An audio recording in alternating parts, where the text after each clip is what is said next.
আগামী 3 তারিখ যে শবে বরাত, 2 তারিখে রোজা রাখবা, 3 তারিখে রোজা রাখবা, 4 তারিখে রোজা রাখবা। শবে বরাতের রোজাগুলা রাইখা আর শবে বরাতের দিন সন্ধ্যাবেলা ওযুটা কইরা গোসলটা বানাইয়া তুমি তাড়াতাড়ি মসজিদে প্রবেশ করবা, এলাকার গোরস্থানগুলা জিয়ারত করবা।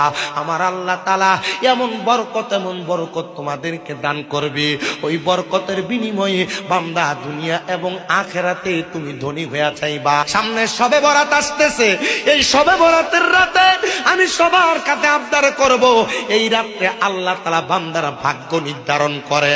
যত বেশি পারো মাগরিবের সময় গোসল কইরা ভালো করে পবিত্রতা অর্জন করে মসজিদে যে প্রবেশ করবা, পরের দিন ফজরের নামাজ পড়া ছাড়া, হাজত ছাড়া মসজিদ থেকে বের হইও না।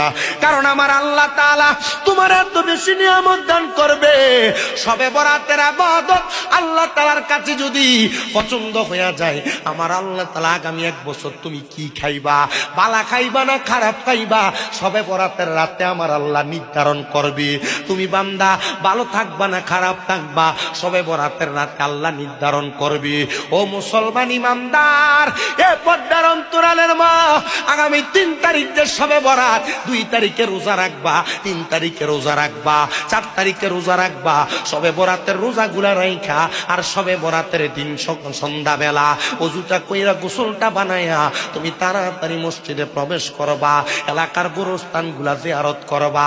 আমার আল্লাহ তাআলা এমন বরকত তোমাদেরকে দান করবে, ওই বরকতের বিনিময়ে বান্দা দুনিয়া এবং আখিরাতে তুমি ধনী হয়ে যাইবা।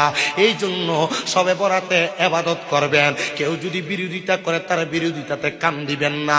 বলে হুজুর কেন গো, আমরা তো শবে বরাতকে বেদাত জানি, হালুয়া রুটি খাওয়াটারে বেদাত বলে। যে বলুক তার বলা তার কাছে।